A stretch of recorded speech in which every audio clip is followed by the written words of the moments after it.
what's up, everybody? Thanks for joining us on another Three Wide Wednesday here. Dolphins are rolling. Achane's heating up. Dolphins heading into the bye week with good momentum. They're feeling good about themselves. But we got a lot of questions and answers. Is this sustainable? What does this mean for the future? Plus, we're going to break down the roster with our special guest, the rookie class, kind of look at the position individually by position group, kind of get his thoughts on who's kind of stood out as we reset here on the bye week coming up. And that guest is Ryder McConville, second time on the show. One of the best in breaking down films on his YouTube channel. He's phenomenal. So, guys, pull up a seat, join us, because he is one to watch. He's got great film breakdowns. But not only that, of course, I'm joined by my co-host and co-pilot, Mr. Jason Sarney. Good evening, Jason. Good evening, George, and good evening, everybody out there in Dolphin land. Hey, first two-game win streak of the season. And I'm glad that we have Ryder because, while I love watching film, I don't break film down like a lot of folks do. And Ryder's one of the best in the business to do it. So I can't wait to just sit back and listen to what he has to say about the work that he's done. So without further ado, why don't we bring him on up and why don't we get on into it? Yeah, let's do it. Ryder, welcome, man. Thanks for joining us. How you doing? I'm doing good, guys. Thanks for having me. Glad to be back. Always love going on like these podcasts like this, talking football, talking Miami Dolphins. So thanks for having me. Of course. Probably kind of gives you a break, right? You're all in the film all the time. You kind of relax a little bit in it. But great stuff you do. We appreciate you joining us. For sure. So let's get right into it. Obviously things have turned around for the Dolphins the last couple of weeks and mainly the defense. So what have you taken away from the last couple of games? And what has the defense been doing to turn things around? Yeah, I think one of the biggest things that happened with the defense is you had a lot of rookies playing, and you had a lot of guys that were playing that came in like late to camp, guys like Jack Jones, Rasul Douglas, players like that. So I think it took time for them to gel because it's been a really big turnaround. I mean, the defense was really struggling turning, early on in the season and looks like a different unit. And I think the rookies stepping up, like all of them are playing at a better, like a higher level, maybe other than like Jordan Phillips. He's been around the same consistency since the beginning, but a lot of them have stepped up. And I think that's just made life easier. Like you're seeing Jordan Brooks play like elite games, which, maybe earlier in the season, he wasn't playing bad, but he wasn't playing to this level. And it's made I think the D line getting better has made like Tyrell Dotson play even better too. Cause I thought Dotson was one of the weaker players on the team for that like early stretch, but he's been like pretty solid the last like handful of games. So let me ask you, I know Jason want to go ahead, but is there a scheme change? Like, have you seen them? Because they're primarily a zone team, right? Would you like to run more man, or do you think the personnel they don't have? But scheme-wise, have you seen any significant difference with the Weavers' defense? I don't think there's been like anything crazy different. Like I think they've now are trusting guys to do more of that. What we did last year with like the pre-snap to post-snap coverage rotation. You saw it a lot in the Bills game, and they ran a lot of zone versus Buffalo. And I think there's teams I would like to run more man against. Like I would have liked to probably see a little more man against Washington, just because I think the Dolphins could have handled that against like that receiving group. They kind of got picked apart a little bit versus zone. But yeah, I think just like maybe not as – I feel like he was really trying to force blitz earlier in the season, and like the blitzes just weren't working. Ball was getting out quick. The zone distribution was struggling. I think it's just come down to now execution, people being comfortable. And that makes, when that happens, the scheme just looks a lot better. So the question is, the last couple of games, been playing well. Is this sustainable the rest of the way? Yeah, I think it's pretty sustainable. It's not going to be perfect, but like the Bills game was really good. And the Commanders game, it was kind of weird because like they hold the Commanders to 13 points, which is good, playing that bend don't break style. But they were struggling to get off the field. But that even shows me like in a game where you are having your struggles, like I think the Commanders actually had a pretty good game plan for you. You were still able to hold them to to very limited points. I think they're playing with a lot of effort, which is the biggest thing. Like I think for like sustainability long term is like how bought in are they? And it seems like the team's pretty bought in. So I think as long as like you didn't have like major personnel turnover, and the guys are, still in that same system. Guys come in, and especially going into next year, a lot of the guys that are playing right now going to next year, that would help that sustain it long term. Yeah, and I kind of want to go before I'm going to go to the offense, but I kind of want to get your thoughts on this because there's been a lot going on Dolphins kind of social media and stuff, and we even talked about it in a post game. There's this whole battle between fans, and even the media members is winning better, and they want to bottom out, or they just want to, fans just want to see wins on Sunday. I understand both sides. I kind of put it like this, and this is how I look at it. Because we've kind of been stuck in this same mud. I mean, last year we were 2-6, right? And we came back and we tried to push our way into the playoffs and won 8 games. I just think some fans, and even myself at times, think, what is this winning going to mean for the lack for change going forward? So I understand that, right? We don't, because it just seems like we've been doing much of the same, even this year, even if they go on a winning streak. Or, a lot of people just say, like, winning is good. Let's enjoy the Sunday and win. You've seen that. I'm sure you've seen it on social media. Where do you kind of stand on that? Yeah, for me, it's just like I can't like root for a loss. That's just not really how I operate. So I'm always rooting for a win. I think in the seasons where like you are struggling, when you lose, it doesn't hurt as bad. And, there's always the, oh, well, at least we'll get a higher draft pick type thing. But I think overall in the long term, that doesn't matter too much as long as you have the right person drafting. You can still build, like you're seeing a lot of, the best teams have, not the best draft picks every year, and they still are able to build a successful team. So I like, this is a lot more enjoyable than. Yeah. Oh, yeah, especially if you're breaking down good film usually. And I agree. And I agree that it's not about the wins and losses in draft position. If you have the right guy picking the groceries, if you make that decision, you're picking 14th, you're picking 6th. Like, you'll find the guy in the second, third round as well. Like, I agree. I just think the fans who are on that side are more, God, does this mean we're going to try this all over again next year with the same kind of thing stuck in the mud? I think it's more of that. So, all right, guys, we're joined by Ryder McConville here. Make sure you guys hit that thumbs up, like, subscribe. Join us here on YouTube, guys. All right, Ryder, let's take a look at the offense here. Mm-hmm. Coach McDaniel, to me, you broke it down. I saw it. These run concepts that he run, like Brunskill in motion, Brunskill at fullback, like the defense didn't know where the run was coming from, right? It was fun to watch. And I think this is where Coach McDaniel is at his best. Because to me, when I watch his pass concepts, they're pretty basic to me. They're nothing out of the ordinary. It's all based off the stuff he does with the motion. But do you think it's finally clicked and realized that, yeah, I gotta go to this. This is where I made my hay in the NFL. Like, I think he kind of had a reverse, and I think now he may be starting to realize. You agree with that? Yeah, I do, and I don't know if it was necessarily like he didn't know that. I think like last year specifically, he probably knew like the offense needed to run the ball to have success, but they just couldn't. That was a big part. I think that's why you saw so many like screens last year. But I think actually when like Tyreek went down, he really like was like, okay, like I can't really force feed this to the passing game, and it's kind of flipped things. And I remember when Tyreek went down, I'm like, I honestly think the offense will stay around the same or get better, just because I think it would commit to them being more run heavy, and I think Waddle can do a lot of that stuff as like the main target, building off of that with the play action, and we're starting to see that, and like that. The run, like that's when McDaniel, like I actually think McDaniel's like play design, play calling, for the most part has been like really good this year, like much better than last year. And I think, personnel plays a part in that, and you're just seeing more success. That's why I really wanted to see this offense with like Austin Jackson and James Daniels, because I just wanted to see like actual 5 starters on the O-line. We've only ever gotten that once, and it was that Broncos game where they dropped 70.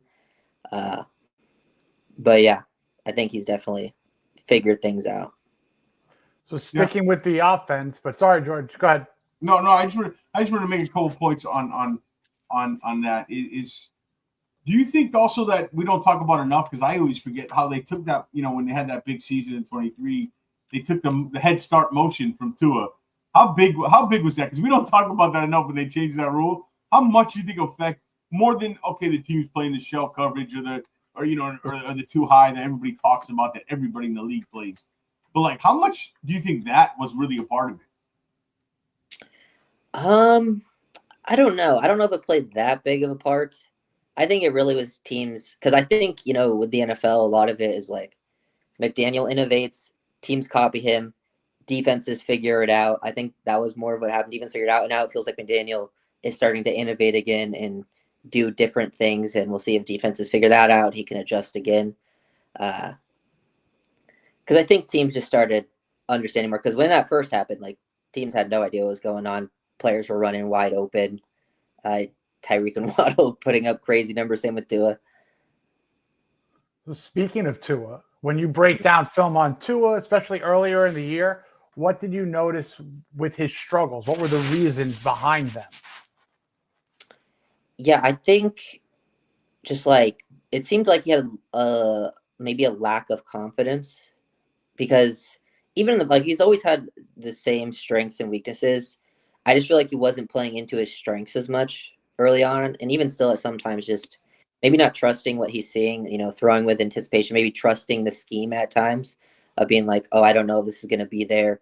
Not all on him, but definitely at times I'm like, oh, you got to just rip that. And I'm like Tua in the past would have ripped that with a lot of anticipation, because I think that's his biggest strength. And I just think he wasn't trusting what he was seeing, and it started to get more back into that. And I think the run game is the key to that, because their Dolphins excel off play action. It's what Mike does best with his pass concepts, and it's what Tua does best with like his ball handling and getting rid of the ball in time. And those windows just open up more once their run game gets going. Yeah, you mentioned something there about Tua. It's best with the play action, the ball. He looks more comfortable. He's throwing off the back foot. Like what we noticed when we were doing the season is he was kind of waiting for guys to be open instead of throwing them open. He's good when he gets off the back, almost when it's predetermined where it's going. I know that sounds like, oh, he can't read. People are going to criticize, oh, he can't read defense. Yeah, I get it. You know what I'm talking about. But it's almost bet when he knows already, because a lot of the time Tua looks to let's say to the right. He already knows where he's going. He's looking to the right just because he's just looking to the right to move the safety off with his eyes. But he already knows where. Yeah. He already knows where he's going. That's where he's at his best. When Mike came in and go ahead. Yeah, sorry. He's a better pre-snap processor than a post-snap processor. Yes, that's something perfect. I get confused about. And we're going to talk about the 26 quarterback class at the end here. And there's one guy who I think is really good. Pre-snap processor. What's that smile for, Jason? I know your guys. It's the season for you to start hyping your guys. Yeah. So what I was saying about Tua is my point was, do you think McDaniel also made the mistake coming in? Like, it almost looked like he had to prove the point. The organization maybe put them in there and prove the point we're right here, kind of to get everything with the passing statistics inflated. And if he kind of would have just started from the beginning, kind of like this, building off the run instead of the pass then the run, like Tua's best not throwing the ball 45 times. A, he's more chance to get injured. And B, he's just not that guy. He's not going to last. And when you have that kind of style, and that's the way you play, then when you get in December and January, that style doesn't really work, and then you get in trouble. So do you think McDaniel kind of made the mistake there in the beginning? Yeah, maybe a little bit. I think sometimes I would get a lot of comments about being like, why doesn't he just run the ball? Or and I think it's very situational, because there were certain times like I actually understood why he wasn't running. There wasn't like a run game going on. It actually wasn't work. Like it just depended on like the game in situations. And I just think things didn't roll that way. And I think really if the defense wasn't like historically bad, I don't think like early on, I don't think people would be talking about some of the offensive struggles as much, because I think they would have at least won a couple more games, like the close ones. Like, because obviously like the Colts game was really, really bad for the offense. Same with like the Browns game. But outside of that, like they had at least some success in the other game. We're kind of at least keeping it close.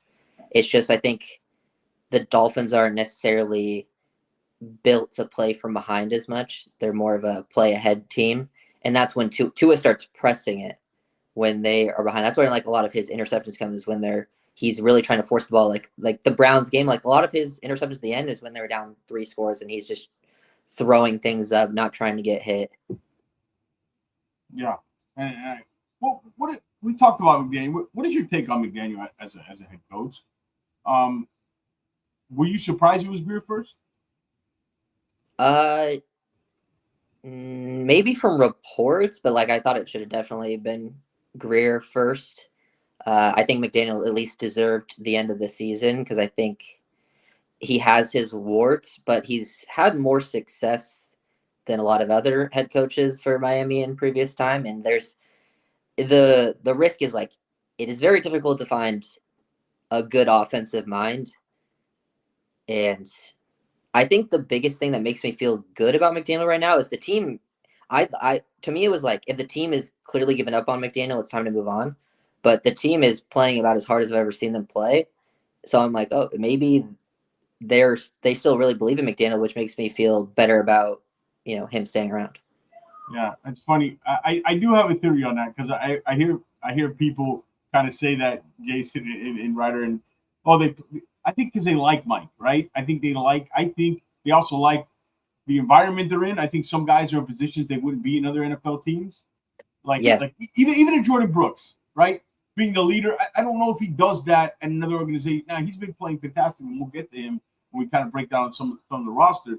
But I think they like Mike, and they kind of like the atmosphere that is around here. So I think both can be true. They can play for him, but he's still maybe not the right guy. I think like they don't play for a guy when it's like Adam Gase, where they can't stand him, or Joe Philbin, where they can't stand him. You know what I mean? Yeah. So I think both those things can be true. I just wanted to make that point because I don't know. I hear that a lot. Do you think that has any legs to what I'm saying? I think offensive players also might realize like a lot of them might not have the same success in a different system or scheme. Like this is good for them to get paid. Like almost every player you could point to, like a lot of them could go elsewhere. Like Achane could go elsewhere and find success. But I don't know if you'd find at more like equal amount of success or more anywhere else than Miami. Same with like the offensive line. Like a lot of them are like great scheme fits, and they get a lot of help in pass protection with the stuff that they do.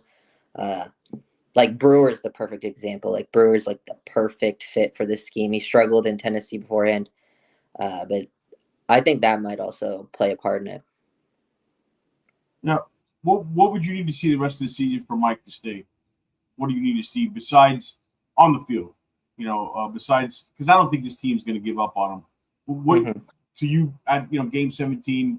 I doubt they're not making the playoffs, but yeah, okay, I'll give him another shot. What would it take for you? Yeah, I think it's just finishing out this season strong. Like pretty much what they're doing right now, that can continue, and maybe less of the questionable decisions, just like improvement in some of the areas I've had question with him on the field. Because that's literally all I can go off of was like on the field stuff. Because like the off field stuff, I mean, we're not behind the scenes. It's impossible to know exactly what to do. But if to me, it's like just bring in the best person to be the general manager.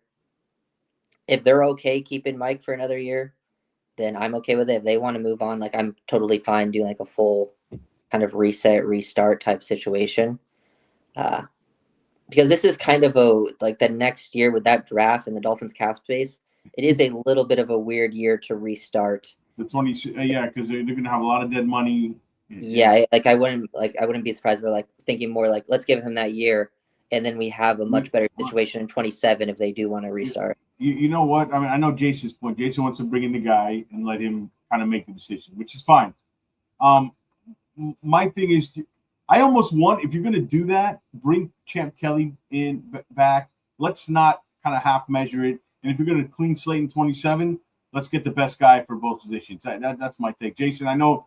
How do you feel about that? I know you're very clear. You want the GM to have control and be able to make that decision. Yeah, I mean, look, if you can get a top GM candidate in 2026 offseason, you do it. You don't wait. You don't let another team snatch him up. And if the parameters for that guy during the interview process or that girl is, all right, I'm going to come in, I'm going to do what I want. You're not going to tell me it's my show. Then great. Let him evaluate. Let her evaluate. Whatever it is, I'll accept. But obviously, Mike could stay if they finish strong. And, I want to get to the rookies. A couple of rookies are starting to play a little bit better. We're seeing a little bit more Zeke Biggers. Jonas Avaianaya had a good game. He was ranked in the top 5 of rookies in lowest pressure rate this past week. So what's your assessment, Ryder, on the rookies? And, what's your take so far in this class? Yeah, I think the recent play is why I'm always preaching to people on my channel, be a little having some patience with these younger guys, because people are like, oh, 1-2 bad games, they're bust, it's over. I'm like, you got to at least give them a year, at least wait until we can see what they look like next year with a little bit of growth there. But I'm feeling definitely pretty solid about the class. I liked most of the draft picks at the time anyways.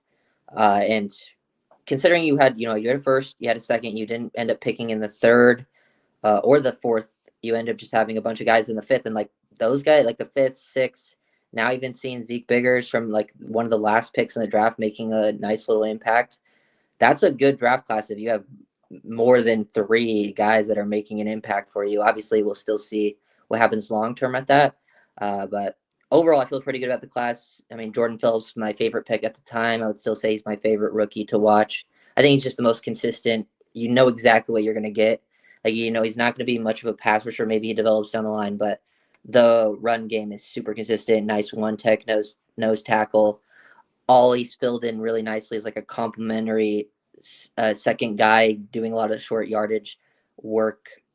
Even had some interesting usage last week where they lined him up almost as a receiver and then him crack tossing or lead out on the edge on an Achane run.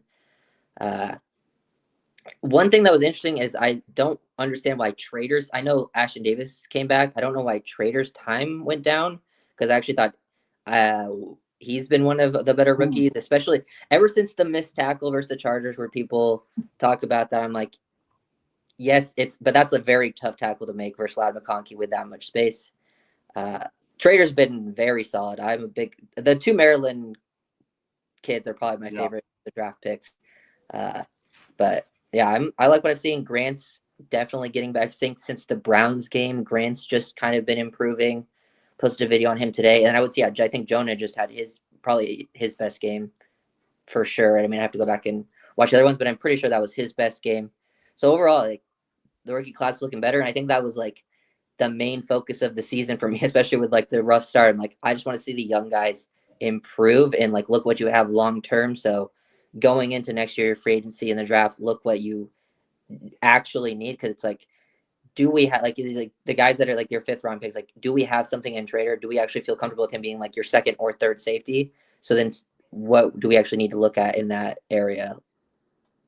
Glad you mentioned Trader. That was basically my follow-up. I wanted to talk about the 2 Terrapins. Obviously, You mentioned Jordan Phillips and Trader. Coming on in, they were advertised as just work ethic, professional guys who were just kind of pro-ready. And I was a little surprised that we didn't see enough snap count last week from Trader. But yeah, obviously Ashton Davis comes back. But when you're looking at Trader on film, to me, I love his background as a lacrosse player. I think you see it in the way he hits and the way he kind of tracks.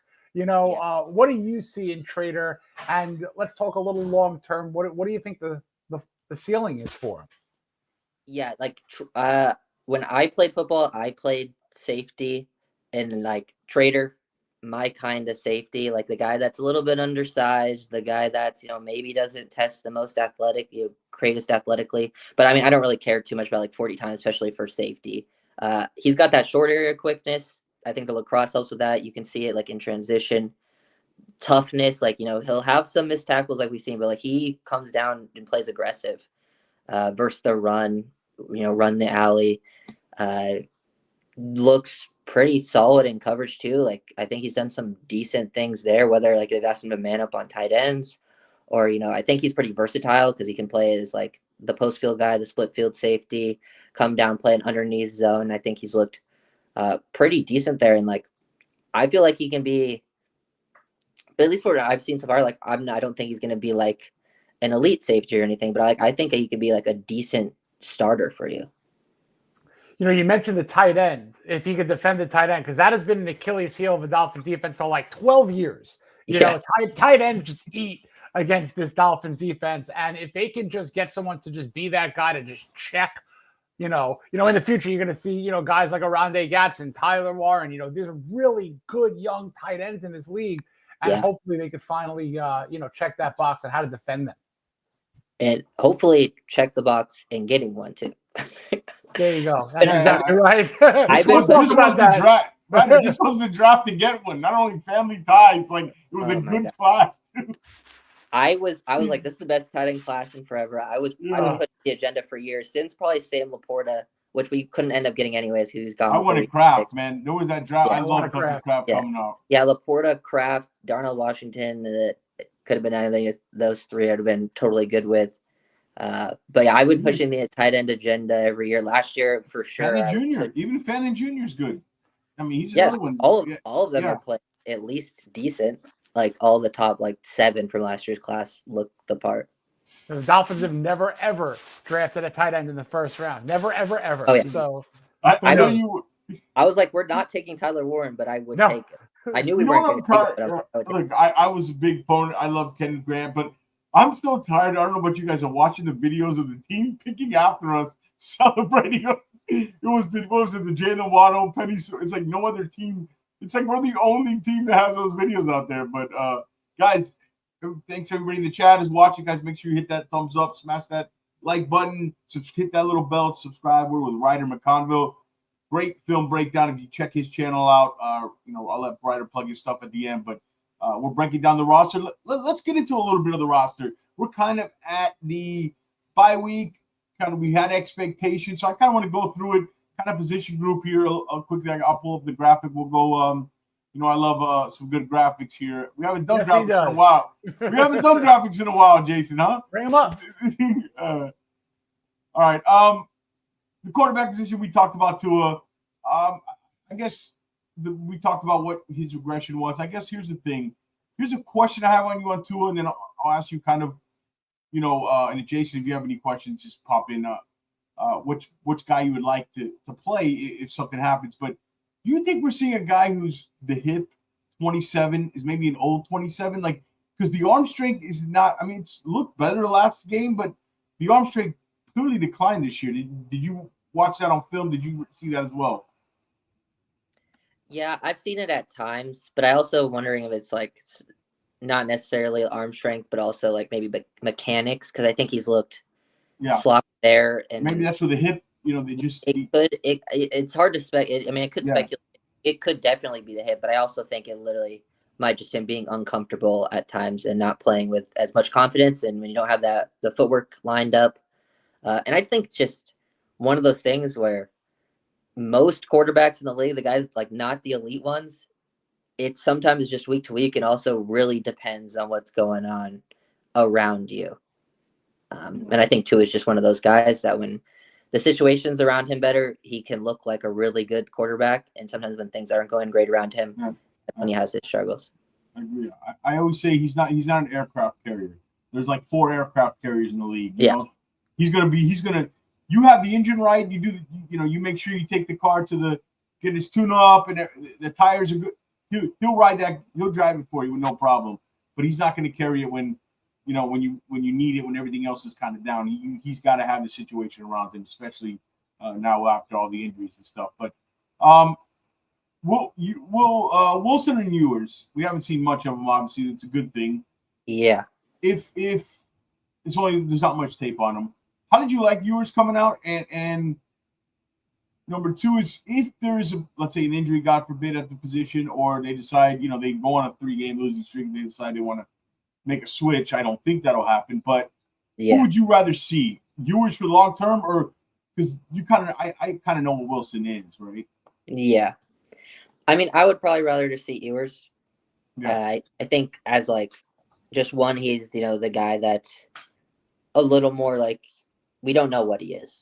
We want to see what he is. Yeah. And just from a scheme standpoint, he ran this offense in college, pretty much the exact same offense in college. I don't think Zach was ever a scheme fit. He's not a hit the back foot and rip the ball type of quarterback. I think that's at least what Quinn is. So I guess I would just rather see Quinn, just to at least see maybe you get a backup out of him. because I think that's a possibility. Maybe you get a decent backup. I don't know about you, Jason, but like at least you get a guy who matches the skill set.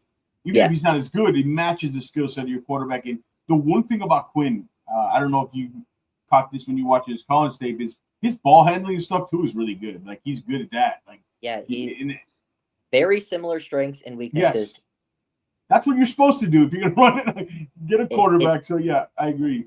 It would be very, especially for this offense, and I think that's why the Dolphins really struggle with that, Tua, because it's very difficult to find non-starters that fit this scheme.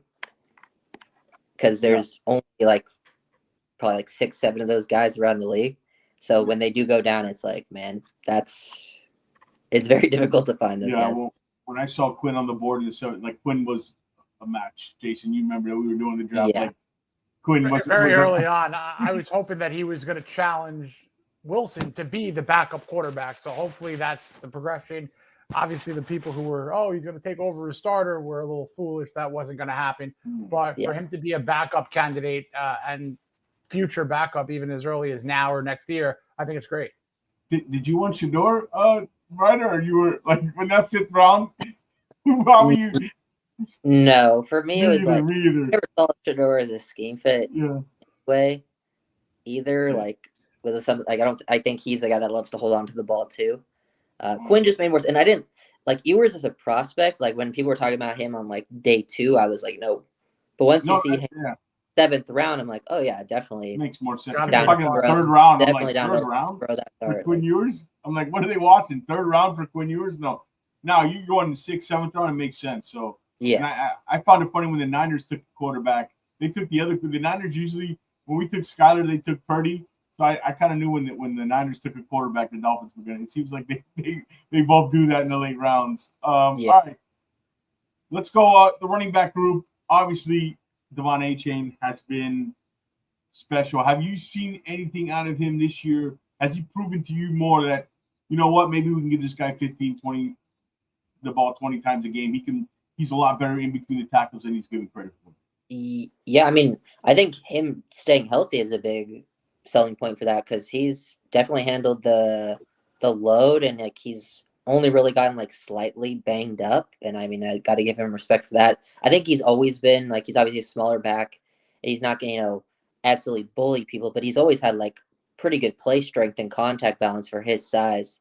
So I mean I love Achane. Achane was one of my favorite draft guys at the time when they picked him. Loved his fit, and definitely someone I would be trying to extend, especially because I don't running backs typically aren't the most expensive nowadays, and he's one of the definitely top 2 receiving back in the league. And yeah, I would say this year probably I would definitely say that he's the Dolphins' best player from start to fin to where we are right now. The thing that's so impressive of Achane is that he's in the top 4 of average yards after contact. The other guys, Jonathan Taylor, Javonte Williams, and Travion Henderson, these guys are built like tanks, and Achane's more like a Lamborghini. So the fact that he's doing what he's doing is incredible, and he's just a weapon. I think he's second behind McCaffrey, only in receptions. So he's just a pure weapon. Yeah, and I want to go on right. I always thought there was a big misconception with Jalen Wright that he was just outside zone fit, just because he looked like Raheem Mostert and he looked like you be an outside zone fit. I think you saw that in the first couple of years. He's not comfortable, so I don't know what to make of Jalen Wright. He looked better in that last game, but Ollie Gordon was the guy. There was 2 versions of Ollie Gordon. It was the 23 or 24 Doak Walker. He was very indecisive in 24, and it just seems like he's found it. He's hitting the hole. He's hitting the right hole. He's more importantly, he's decisive where he's going. He's not thinking too much. What have you seen out of Ollie? There has been some struggles. Okay, don't get me wrong. He's not a guy who's going to be creative. But what have you seen out of the rookie Ollie Gordon this year? Yeah, I think when it comes down to value, getting him in the 6th round, definitely good. I definitely gotten comments from people he should be the main guy at certain points in the season. No, that's always a good compliment to Achane. He does the short yardage stuff really well. I because he is a taller, high cut guy. I think he's doing a really good job with pad level when he is making contact to drive for extra yards, which is good.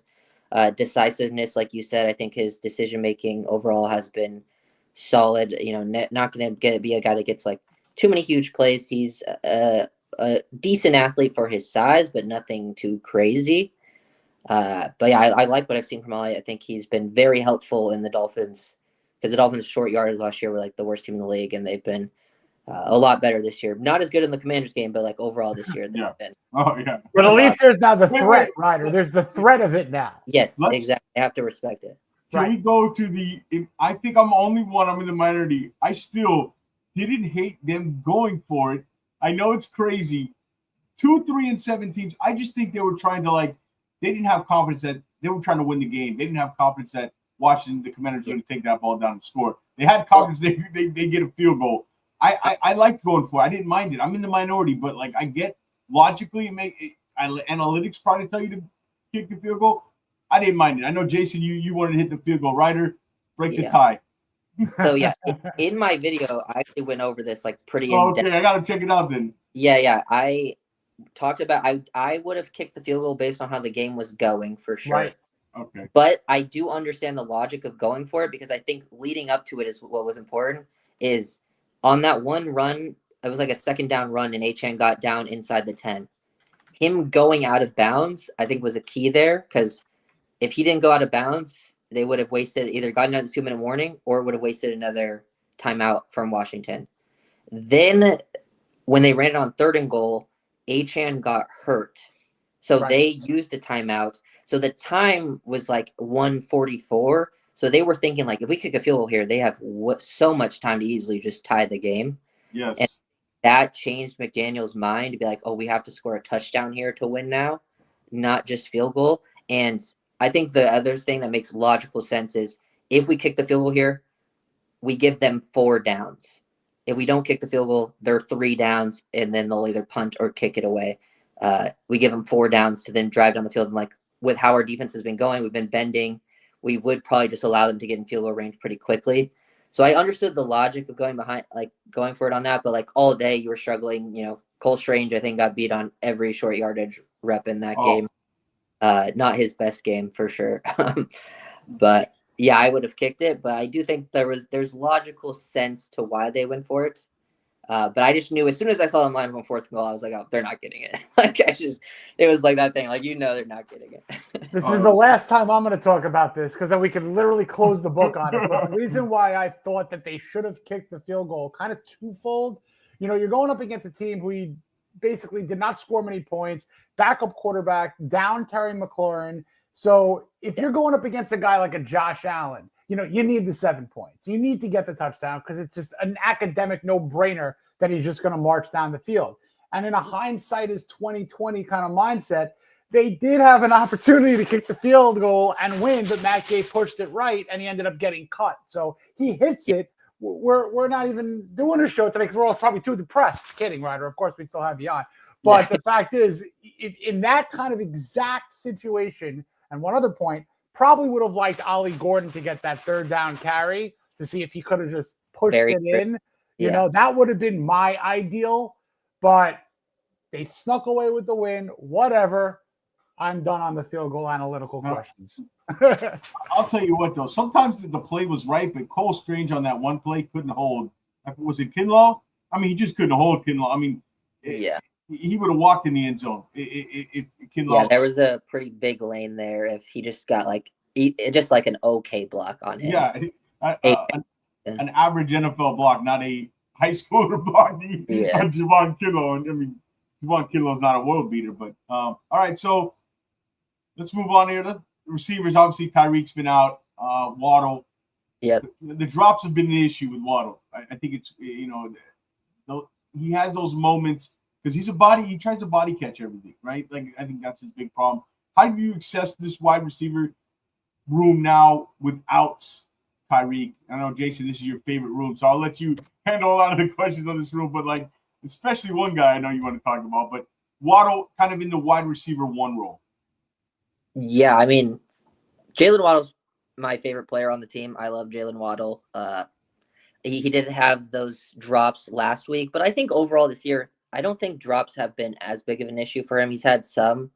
I think he is catching more with his hands. Fair. He's not jumping as much too. I think like that one, there was the glance route down the field he caught in stride with his hands. He caught it in stride and then made the safety miss. It was like his biggest catch of the game. I thought that was like a play in the past. I'm like, oh, he would have caught that and I think gone down fairly quickly. But like he's picking up more yak on those in breakers like that. So I feel good about Waddle. Like I feel very strongly about Waddle's wide receiver 1. I always have. I think opportunity is just a huge thing. Situations and opportunities that players are put into is so important.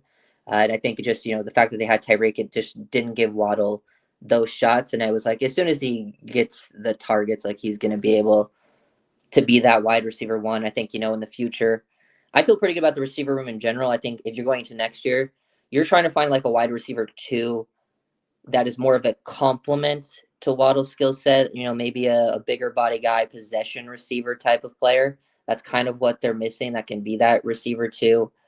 A ton of them in this draft. Yeah, there is definitely. I think the receiver class is pretty good in the draft. And the size too. They got to come away with one of these guys. And then, I think the rest of the room. I mean, Malik. I love Malik. One of my favorite draft picks. I mean, he was my favorite draft pick last year. I love round. He was my 100th rated player on my big board. I thought he was gonna go like 4th round based on his size. I thought he was gonna go fall to the 4th based on his size. Like that's how I thought of him. Like he was everyone has like the draft crush list. Malik was probably like 1 or 2 on mine. So I loved getting him in the 6th. And I think for a 6th round pick, he's been pretty great. Special teams. Probably had one of his stronger games last week too with his route again, that's probably one of the problems with the receiver room is behind Waddle, you don't have a ton of man beaters with Tyreek out. So Malik flashes some really good route running versus man covers. I'm like, man, if they give him more opportunities down the field, I'm like, they could take more advantage of that because they do use him as a gadget type player. And I understand it because he is built like a running back. He has great contact. He's good with the ball in his hands. So I understand getting him those touches. But I think in these first 2 years, I've seen a lot of examples where either he gets the ball or doesn't get the ball of him running a route down the field. I'm like, oh, that was a route that maybe he can be more than a slot gadget guy.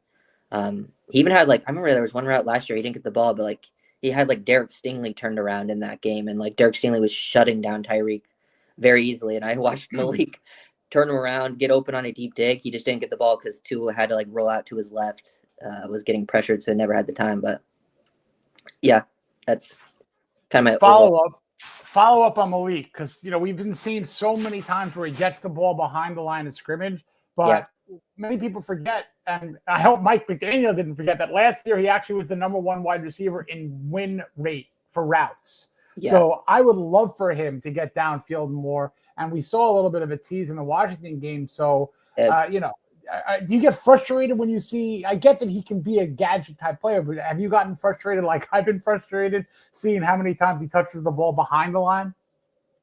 Yeah, sometimes for sure. I don't think it's been crazy overdone yet where I'm like, okay, that's enough. They have a lot of those touches to go around. So Malik gets, a few of them in a game. It's less about getting the touches behind the line and more of just giving him more opportunities down the field on those. Cause the Dolphins run a ton of 21 personnel. They're running a lot of 6-0 linemen now. You only have 2 receivers on the field in a lot of these personnel packages. And sometimes, Malik isn't always on the field on those play action. You have the one guy clearing out, the other guy running the deep dig, or you got the post and the glance route. So he doesn't get a ton of those opportunities. I would just like to see at least him out there running those. So it's a possibility to throw it to him. But that's kind of where I'm at with Malik. That works for me. Ryder, I got a question. You mentioned the 22 personnel. Have you caught the trend? They love to take a shot with Waddle on that 22 and I love it. They love to take a shot deep on end when they're in 22 personnel. And a lot of times it's either missed, but it's there, or it has converted. I remember the Chargers game. I love that.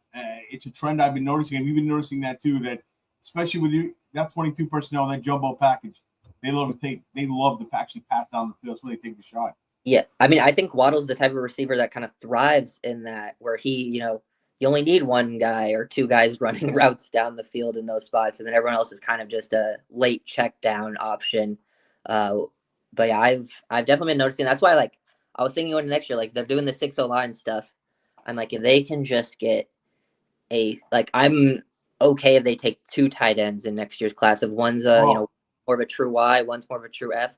I'm like, man, they could do some real fun. Jay's got Jay wants Kenyon, the kid from Oregon. I like Denzel Boston, man. I'll take him. Oh, I love Denzel Boston. Nick Harbor's the guy I want.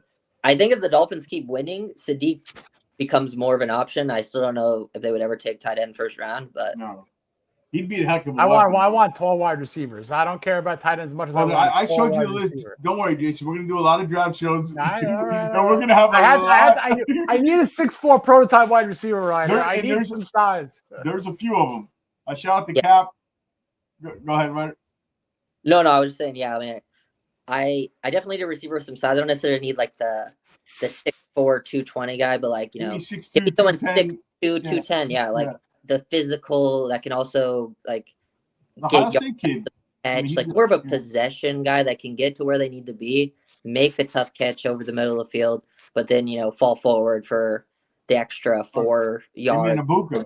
Abuka would have been the rookie out for the Bucks. Shout out to everybody, Cap for lunch, and everybody in the chat. Thanks for joining us. We got over 80 people in here. Please, guys, hit that thumbs up. We're with Ryder McConville. We are breaking down the roster. We're kind of at the not mid-season, but the bye week. So we kind of reset and kind of evaluate kind of what's been stood out, what hasn't on the roster. Shout out to Cosa Nostra, Scotty in the house. Everybody, thanks. Lou, Finn Samuels in here. Finn's TV, thank you guys. All right. NWI just never looks comfortable. And I said this when he re-signed him. And Jason, I wasn't sure because this offense guys got to get open quick. They got to be to a spot quick. Tua's got to trust them to get there. I just never thought he was that guy. I thought he was going to be more of the kind of Jonnu replacement, and that still hasn't even worked. He just doesn't look comfortable, and there's not a lot of chemistry with Tua, huh? Yeah, I think the lack of chemistry is probably the biggest thing that hasn't gotten him going as like a receiver. I think he's done a lot of dirty work that's kind of gone unnoticed from the fan base. Like he has done a lot of good blocking stuff. Like, even when he's not like designed to block, like, freeing someone up down the field after like someone else made a catch or something. And I think, coaches like that. I really, the only thing I would want to truly see more maybe opportunities for him is down in the red zone. Maybe give him some of that. I don't necessarily I never needed him to be like one of the main targets on the team. But maybe give him a deep ball here and there because he was a good deep threat in Tennessee and has had some good plays there, or just giving him some red zone opportunities.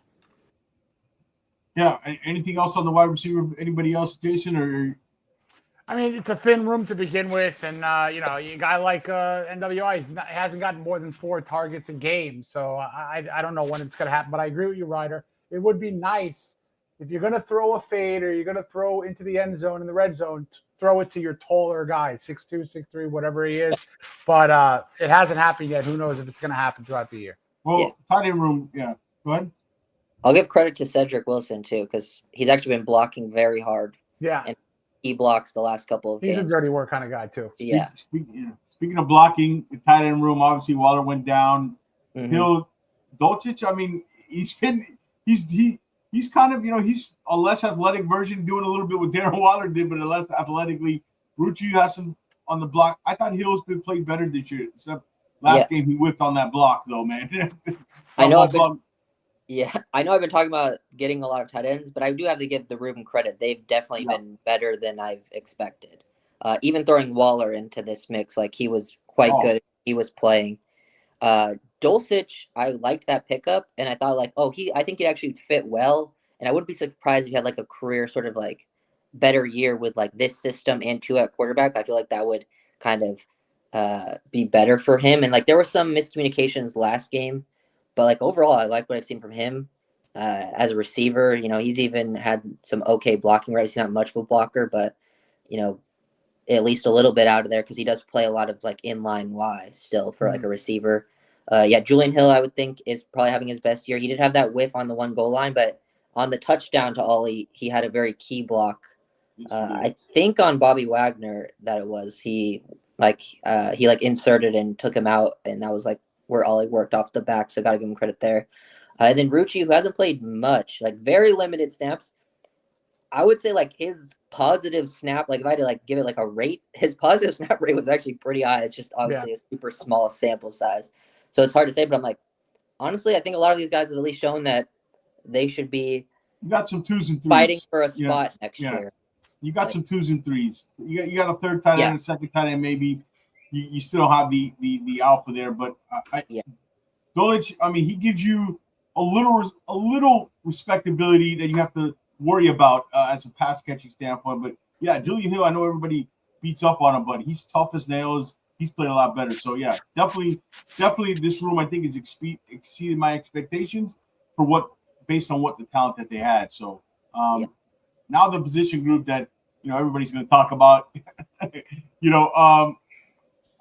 got a few guys. I want to start with Paul and Jonah. But we'll start with Paul. Paul was the guy coming out of college. The hand placement was always weird to me. I always saw what they dreamed of, the arm length. And when I told Jason, the strength of this guy is what separates him. Guys with this kind of arm length don't usually bench press that much or don't really have that natural play strength. And I think what I learned is the hands are better. And you would know better than anybody, Ryder. The hands are better. They still get wide sometimes. But he's so unique. The agility, the length, and the pure play strength. Try beating this guy on the outside edge, not happening. You know what I mean? Like, is that what it is? That even though they have the technique, sometimes that it's better, it gets a little wonky, but the physical traits are just so rare. Yeah, he, especially in pass protection, I think is where much better stands out. I think that, because going into this year, I know people were worried about the left tackle spot. I was not worried just based on some of the stuff I saw from him year one. I was like, there's going to be much worse problems on the O-line than Paul. And he's been even probably better than I expected. But that Texans game last year, I always look to, and it's like going in some of the best pass rushers in the league from like an athletic and power standpoint combination. He just shows like he belongs. He's so hard to beat around the edge. He usually when he loses in pass pro, it's on like an inside counter where he maybe like oversets. That's pretty much like the only time he loses. Yes. Try to like run down the middle or get around him. Like it's just the length and athleticism. It's so hard for that to happen. And yeah, the technique has definitely gotten better. I don't think he'll ever be a high technique guy that you watch for technical advancement, but it's with the physical tools now, the combination of everything, it definitely works out. I mean, I don't think he's ever going to be a great run blocker, but I think he's at least serviceable. I mean, I would love if it was like a dominant run blocker, especially with what the Dolphins do. But yeah, I mean, Paul, Brewer, guys that I don't even really need to watch each week anymore. Like, I like Brewer a lot. I think your center and your left tackle. The key number is 36 and 30 with Paul. 36-inch arms, 30 reps on the bench. But you don't get that combination very often. I think I made the mistake not realizing that he might be able to get away with some of that lack of technique because there's just guys with those arms don't usually have that play strength. But Jonah, I know Jason want to jump in here, but I want to talk about Jonah because I was a guy who liked Jonah coming out a lot. And the thing with he played better, I love the point you made about give these guys a chance, especially line of scrimmage guys. It's so difficult. And the thing with Salvin and I is the left side probably contributed to some of the early struggles. I know Jason, you've always said that you believe he should be on the right side, but to me, when I see it work, the traits are there. It's not the lack of strength. It's not physicality. It's all technique with him. I mean, the bottom line is I don't know how the coaches put him out there with the kind of technique he was doing. Footwork, lunging a lot. I mean, you've seen this. Tell me if I'm wrong. His head over his skis. I mean, it just it hasn't been pretty. But if that starts to get cleaned up, it's not physical with him. So for me, that makes me feel that it could come around, Ryder. Yeah, he's the guy that, like, out of the rookie class, I have definitely the most question marks with. Like, I'm not sure what he's going to turn into, but I just want, like, I'm expecting improvement from everyone in that rookie class. He's the one that I'm like, I just need a little bit. I need something to see there just going into next year to make me feel like, because if next year there's no improvement, then I would be very concerned. But if I just need to see a little bit going into the end of this year, that would make me feel better about him growing into second season. Because yes, I do think the physical traits are there. There are some flashes, and I think probably the biggest thing in these recent weeks, even the games he's not playing as well, I don't think his bad losses have been as like prevalent as they were earlier on. Like they were some really bad ones, but I also agree that I think the moving to the left side plays a part in it, but I don't think it's like the main thing. That's like it shouldn't have affected him. He played a little bit in college too. He was versatile. He played left tackle. Yeah. In college, so he's played the left side at least. He's had the feel for like Jason, the movement of it. We had a question, Jason. The injuries of these guys, Kosos, anybody know when we might see Eichenberg? Do we have all the guys? Jackson seemed like the most one to come back, right? Jason, is that what we're getting? He's probably nearing getting back. He might even be back after the bye week, or maybe the Jet game. We could see him probably. Yeah, he was limited last week, so I think he'll probably be back after this bye week. Yeah. Jason, anything on the O-line? No, you said it, Ryder. I would have loved to, see Jonah on the right side. That would have been fun. But with Jackson going down, with Daniels going down, the whole philosophy kind of got thrown out the window. But what I wouldn't mind, and I'm curious to your opinion on this, if the Dolphins are sitting in the second round, next year in the draft, and there's a phenomenal left guard. Like I'm talking like a purebred left guard. Yeah. I would draft him and move Jonah to the right side because the James Daniels experiment is over. Never even started. So I wouldn't say that Jonah's cemented at the left guard spot if they can get a guy even in free agency that is better. And then you move back to where he could be a little bit more comfortable. What are your thoughts in that regard? Yeah, I mean, I'm always just best player available. If best player available is the stud left guard, which next year's class tackle is bad, but guard is very good. Need a guard. It's a potential possibility. And for me, it's like I would feel much more comfortable in the offseason moving Jonah. I don't want to move him mid-season now. Like it's definitely makes no like at this point I would not do it. Correct. But if it's in the offseason and it's like, we can give him all of training camp to work on the right side. We think this guy's more of a left guard. Then I would definitely be down if that's how it plays out. Yeah, cool. I agree. I wanted to give it a shot and see what it looks like with the two young guys next to each other. Yeah. And then Borum and then Jackson. How much of an upgrade do you think that's going to be when we get Jackson over Borum?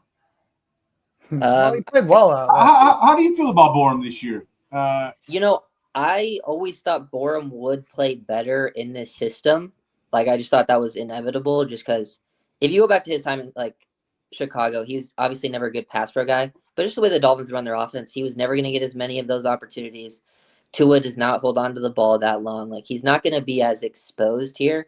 So I'm like, you know what? I actually could see him being like somewhat serviceable as a depth guy in Miami, especially compared to his Chicago time. And I think that's kind of been the case. He's had some bad games. He's had some good games, actually. And I do think Jackson's an upgrade. It just depends on if Jackson's healthy because toe injuries are always very weird.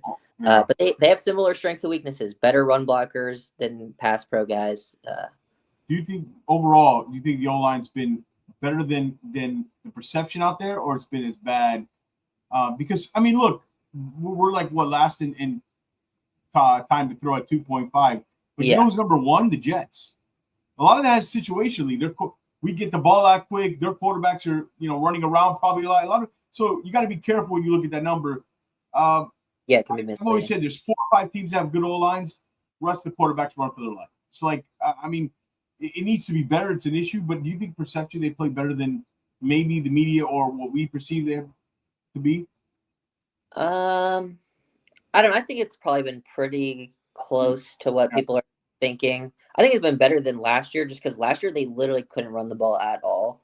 And like that thing, that's just all you needed out of your line. Like I didn't need perfect pass pro. Like I know just with how McDaniel runs things, like they can really get around that in a lot of situations if they can run the ball, which the O-line has at least done a good enough job for where Achane has some lanes to work with this year. All right, let's move on to the other side of the line of scrimmage. Defensive line, where a bunch of rookies. We see a bunch of ours.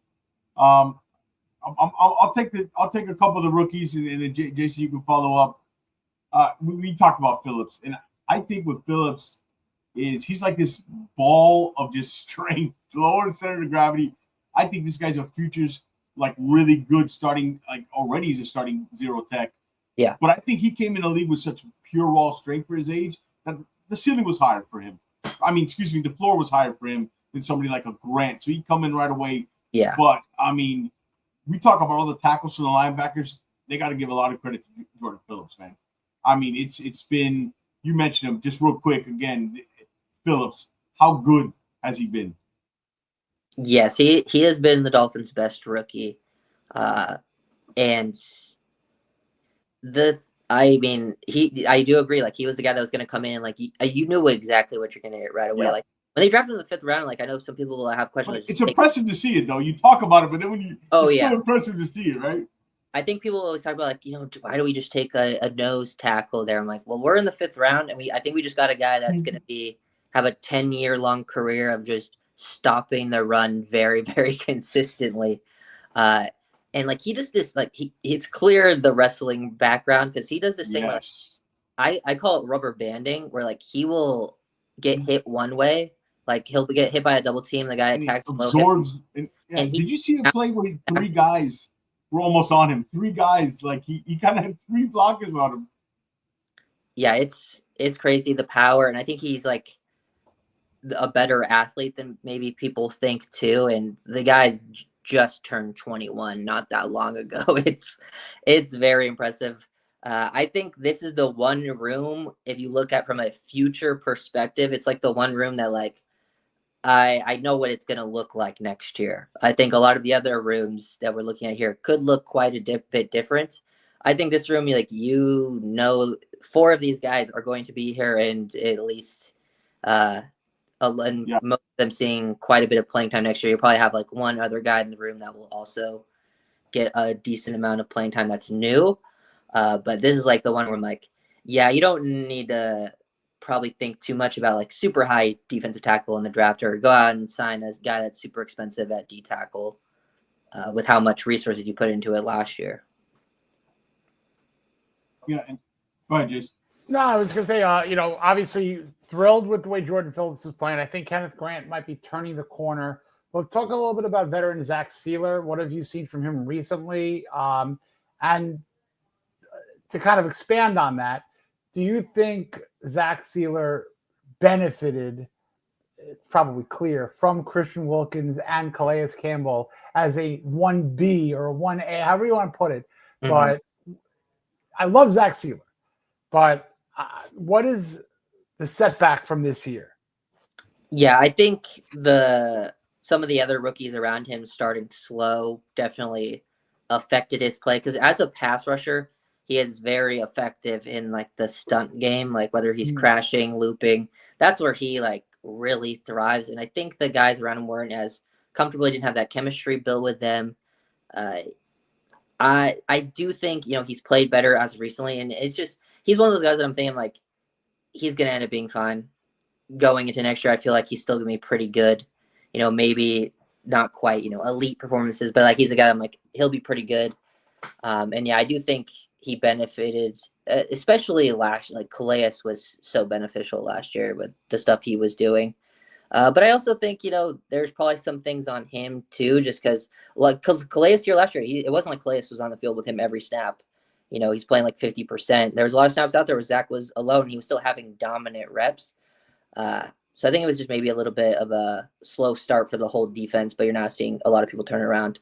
Another thing I wanted to mention with the rookie D tackles is I like how they all fit within each other, like their skill sets. Jordan Phillips, very clear, nose tackle, 1 tech. Grant can also do the 1 tech stuff, but I think he's kind of made most of his 3 tech area. And then Zeke Biggers has looked his best playing as like a 5 technique, where he's not a guy I don't think you want as the nose, because he is taller. You want those lower center of gravity guys like Jordan Phillips. You're seeing Zeke Biggers use that length and be in more control, because I think his negative reps have come when he does face those double teams, maybe lack of technique, but you can just see him more thrive as like a penetrator when he's out in like the 5. Even he played like 6 techniques, 7 in this most recent game. Yeah, great points. And Sealer, yeah, he had strong. I mean, I think you make the best point. Somebody said the chemistry. I think they weren't playing off each other well at all, and it was affecting Sealer. But again, someone was on Sealer. But Grant, that spin move you've been seeing, that swim move, not spin move, the swim move he's been having, the quickness, you're starting to see what they dreamed of him at pick 14. Now you're starting to see it. I got no questions about him. I think this guy's going to continue to get better, and this time next year, you're going to see an impact player. And I agree with you. I'm excited about the versatility. You like Grant 3-tech? It's home because I think clearly he can play 1-tech, he can play even 0, but like you know what Jordan Phillips is. He's a 0-tech. You know what I mean? I mean, he's the guy that like he'll probably play 3-tech, 1-tech, like pretty even amount across the board. I don't really think it matters too much, but like just allowing him to play with that aggression, like he's just playing so much more comfortable. Like clearly things have slowed down for him because that swim move. It's something that he's been kind of showing for the last couple of weeks. He had one against the Ravens. He had a rep like that versus the Bills, and even did it a few times in the Commanders game. It's just those plays, like either other guys weren't doing their job, so he didn't get to make the tackle in the backfield. But that one's like the example of like, oh, he finally got the opportunity to hit the guy because everyone else was holding their own at the point of attack. So he's definitely been flashing. He's a player I feel very confident in future-wise. All right, overall, good young group. The edge and the outside linebackers here, Chubb, obviously Phillips is gone. Quickly on some of these guys. Chubb, I thought it was funny. Phillips didn't have the numbers, but I thought he played better early on. Yep. Chubb's come on lately. And then what was it about Chop that it's just, is it the play strength? It's just still not where it needs to be. And I think they should have been blitzing him more up the A gap. He's really good at that. Your thoughts on those two guys? Yeah, I think Chop is a player it's the thing I was talking about earlier with situations and opportunities. I don't think they put him in the best situations, and I don't think they've given him many opportunities because when he's gotten opportunities, I actually thought he's quite like flashed and looked similar to what he was last year. It's just he's not playing. Like he played less snaps than Judon, like one less snap. I think it's not a play strength issue. I think it's there's been maybe a lack of discipline at time as like pass rush lanes. There was one play in the Commanders game like that. Because actually versus the run, I actually think he's been better at holding his own versus the run than Chubb, like throughout the year. Like he's actually, when he's been in, like his rate of making plays versus the run has actually been very high, surprisingly. That's why I'm like, I don't understand why. Yeah, I'm going to go back and take a look at that. Like he has a lot of run stops and he's barely playing run snaps. I'm like, maybe they don't trust him, but he's made plays. I know, but I think that's why he's not on the field probably, right? Like that, they don't trust him against the – that's probably why he's not getting the – like, Chubb hasn't really played well here until recently. Judon hasn't really done much in either facet. So I'm not sure why he hasn't really played. Like he's someone that I'm like, if he plays more, people are going to remember why he was one of the best defensive rookies last year if they give him those opportunities. So he's someone that like I think compared to most fans that I'm probably higher on just based on him not getting the opportunities. I'm like, if he gets the opportunities, coach give him those chances. I think he'll. I think he has as much upside as anybody on this roster. I said that at the beginning of the season, but it's been a weird season for him. And Chubb's been playing better. Jason, I know you love your man Jordan Brooks. Huh? That's I mean, who doesn't at this point? 20 tackles. I know when he's having so many tackles, it could be a little bit of an indictment on the overall defense or the defensive line. But he's all over the field, and he's a beast of a player. And I think this is a long-term Dolphin. I think he's a Pro Bowl player. It'll be hard to argue against that. 125 tackles right now. But I'm a huge fan of Jordan Brooks, and I think he's an absolute dog on this defense. Yeah, I think tackle stats can be misleading at times for sure. And I think earlier on in the season, Brooks has, I think, been leading the whole year. And I think earlier on it maybe was misleading of like, he's had to make a lot of tackles because the defense sucks and not all of his tackles have been necessarily positive plays. But like he's kept up the tackling while also like these last year, like the game versus the Bills. I mean, obviously this game versus Commanders, the game versus the Falcons, like that's top tier linebacker stuff that he is doing. That was one of my favorite signings they made, and hopefully he's a guy because he's still fairly young that you try to sign long term because hard to find linebackers. This linebacker class is very good coming up, so I wouldn't mind adding a young guy with you wouldn't mind having the Ohio State kid, huh? Yeah. They're not getting Reese. Yeah, you're not getting Reese. Anything else? Go ahead. No, I'm just saying Brooks. I mean, it's like he's tackling all over the field too. Like he's just benefiting from a defensive tackle missing a tackle or anything. But you see him on the sideline, you see him downfield. He's a monster. I agree with Ryder. I think the beginning of the season was more of that. Yeah. I think it's still some of that. I don't think he's top of the league tackling good kind of player, but I do agree though he is really, really, especially this last game. He was all over the field, sideline to sideline. But anything else you notice out of this group that you want to touch on, or Dotson's been better as of late. Anything else in this group, Ryder? Yeah, I mean Dotson's been better. One thing on Brooks I didn't mention is he's probably the biggest all football guy in the team. Like he's just all about football. It's like that's his business. He doesn't care about anything else, which I love, especially in a linebacker. And I mean, maybe would like to see more Willie Gay opportunities using him in specific situations as a blitzer. I don't think he necessarily needs to play a ton of snaps, but I think he has value as a guy that can blitz, maybe do some coverage things. But yeah, I mean, linebacker room I think has been quite good as of recent. As Lou from Dade, shout out Lou. Why didn't the Willie Gay preseason hype come to fruition? I mean, a lot of that happens it's two different worlds though. You know what I mean? I think people don't realize that. Yeah, I mean, opportunities for him as well. They haven't even given him a chance, so he hasn't had a chance to make an impact. And also, he was someone I never expected to be the starter anyways, because I don't think the team views him as a true off-ball guy that you want out there, snap instincts first to run. That's not his strength. I think he's a guy that is situational. I just thought they would use him at least a little more situational. It just hasn't happened. All right, the one position. Shout out to everybody in the chat. Make sure you guys are hitting that thumbs up, hitting the little bell, and subscribing to the channel. We're here with Ryder McConville, wrapping things up here. DB group. I'll tell you, it's one that I've been the most surprised about. Jack Jones, Rasul Douglas, even Juju Brents. Man, Marshall Jr. had a nice play. The corners. Rasul fits this. I wouldn't mind bringing him back on a 1 year. He fits this Anthony Weaver defense like a glove. Your thoughts on these guys? Because we thought it was going to be the weakness, Ryder. In the pass rush is what we thought would be the strength. Yeah, I mean, I did think DBs and tight ends would be the biggest weakness, but they both played better than expected. And with DBs, it was something I was sort of preaching, just I don't think it's going to be as bad as people think, which ended up being true, but they've been even better than what I was sort of thinking. I'm I think they'll end up being serviceable, but they've been kind of one of the bigger strengths, I think, as of late.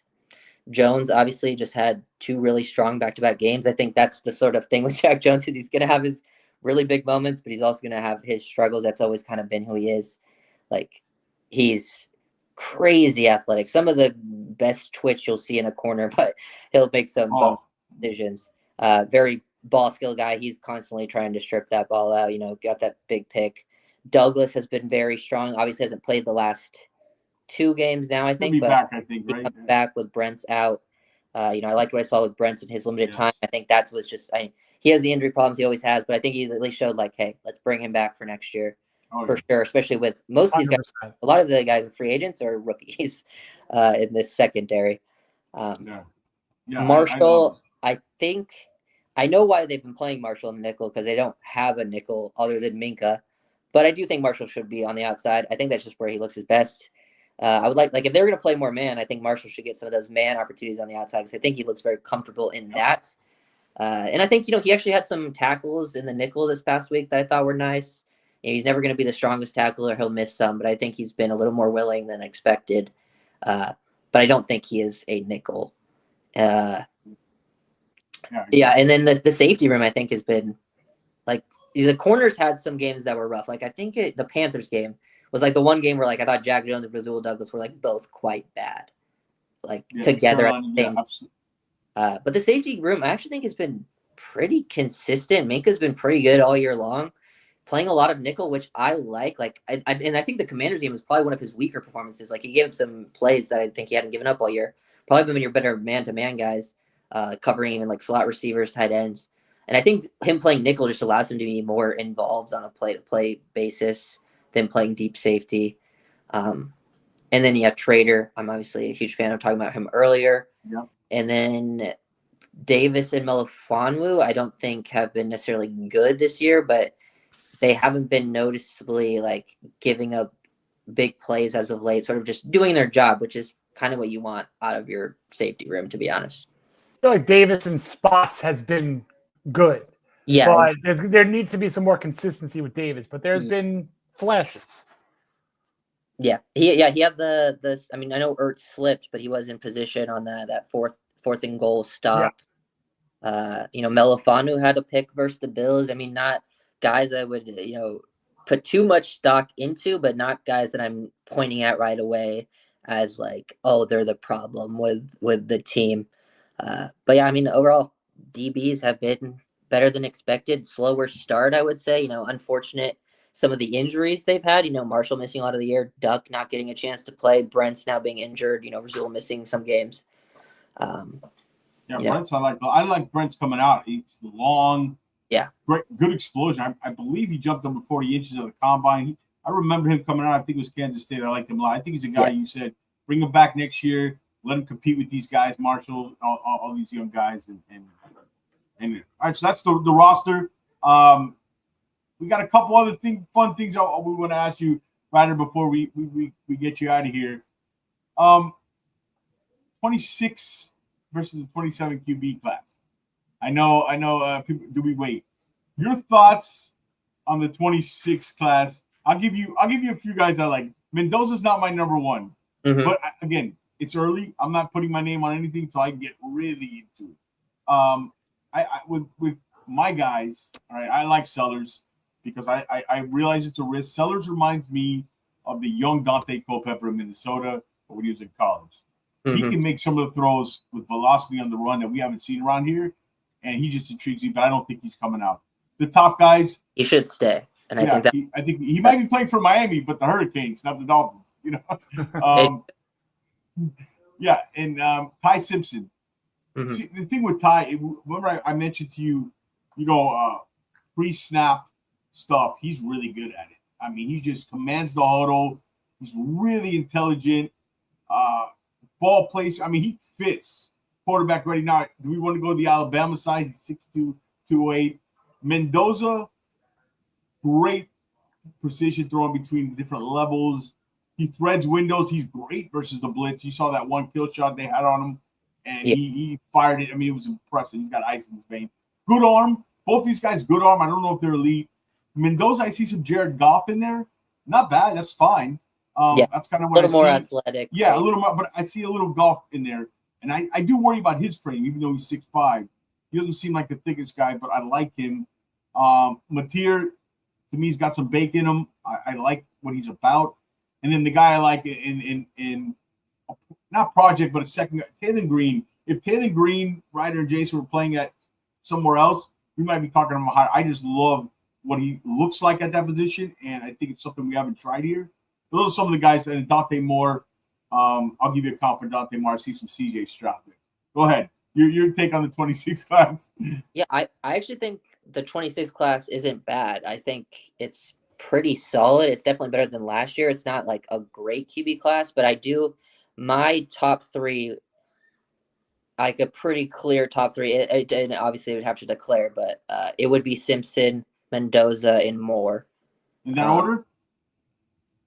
As of right now, yes. Yeah, I have Simpson number one too. That's funny. I've been on record to say Simpson. I'm not married to it yet. For sure.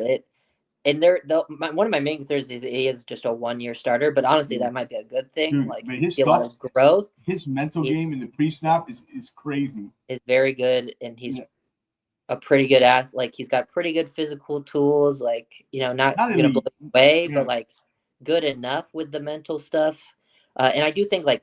It also depends on who your coach is. Like, say if they did take a quarterback and McDaniel was still here, I think Simpson and Moore would actually be the best fits for him. Like, guy that are under center, like Mendoza. I don't know if I've ever seen Mendoza under Yeah, center. he's not as twitchy as those guys too with Yeah, the release and stuff. The guys that thrive, like Simpson and Moore, are the guys that like really thrive off play action to make some big plays. And Mendoza's probably the most accurate of the bunch. I think Moore throws a beautiful deep ball, and he struggled in the Indiana game, but he's been much better in recent weeks too. And I like Dante Moore, someone who I've been like kind of seeing some of the people in the scouting community say like they actually think he might declare now. Like earlier on, they think he wasn't going to declare, but I don't know what he's going to do. I think I don't know how I feel about him, Ryder, to be honest. Go high. If he wants a chance to go high, he should go in this class because I think you see some CJ Stroud there. You see some of that. I definitely can see some CJ Stroud. Yeah.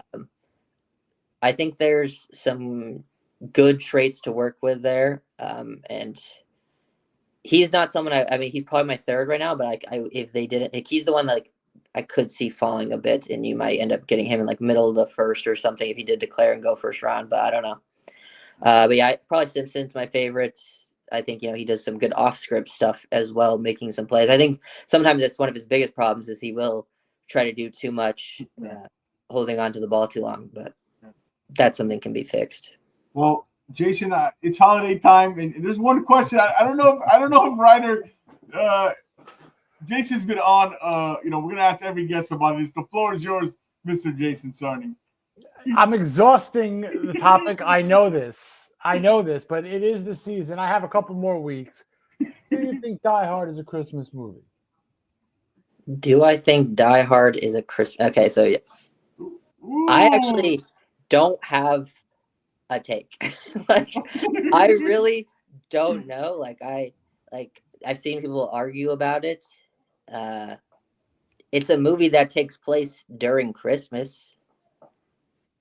So I mean, but it's not a movie. Not a movie. You're leaning in the war room towards it's not a pure Christmas movie. But it's not a movie I would think about like if I'm watching. Let's go watch a Christmas movie. It's not thinking about to go watch during Christmas. But I also haven't seen Die Hard in a very long time, so maybe it would change if I watched it. A lot of symbolism, a lot of fun stuff, and the two co-writers who wrote the screenplay have both said that their intention was as a Christmas movie. So you got directors, you got studios, but the writers, that's where it comes from. Writer, the writers, the intellectual property, the scribes, they know what they're doing. Yeah, I mean, I'm on the fence. I'm more like Ryder. My take is not as hot as Sarney, but there's people it's crazy because I think it is a Christmas movie. But like Ryder said, it's like, let's go watch the Christmas Story or Christmas Vacation or something else. In the Thanksgiving spirit, give me the top, give me the sides. Give me the top 3 sides you have to have on Thanksgiving, guys. We'll go with you, Ryder. Top 3 must. Oof. Okay, so what? I'll give you just one. Okay. Sure that I always we would have is actually tamales. Interesting. Because you went off the board there. Yeah, we would have like those. That was a must for me whenever I would go for things. I don't like. There's a lot of the traditional Thanksgiving food that's not like my favorite. Stuffing. Yeah, but like always would have to get the tamales, but for sure. And I mean, then maybe some basic stuff after like mashed potatoes. So we'll go tamales, mashed potatoes. Give me the third one. Are we going mac and cheese? Are we going cranberry sauce? Are we going green beans, casserole? I mean, I'll probably go mac and cheese, to be honest. Sarney. My number one is another hot take. My number one is another hot take. People are going to think I'm crazy, but I love a sweet potato pie with I put roasted marshmallows or toasted marshmallows on top. You got your sweet potato pie, you put a ton of marshmallows, you throw that sucker in the oven, got those crisp marshmallows on top. Beautiful. I'll stick with the macaroni and cheese, and I love stuffing. Just give me stuffing and gravy. I'm a happy guy. I'm going to go – it depends because it's about what does your mom make or your family makes good or wife or whatever. I'm going to go my mother's mashed potatoes, green beans, and stuffing must have. Oh, my brother's mac and cheese. I got 4, but it's all the same. But Thanksgiving's all about the sides, man. It's not the turkey ain't it usually, but all right, Ryder. final score prediction for the Dolphins this year, if you had to guess. Trending, do they make it? Do they make it to 8 wins, or they fall short? Ooh, they're 4-7 right now. Yeah, they're in the hunt.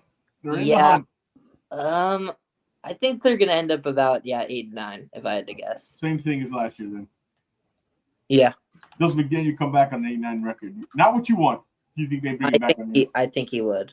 I think it depends on how it plays out, but my guess crazy to me. It's crazy to me. Just based on, I mean, I have no idea, but who knows, right? Who knows with Stephen Ross at the helm?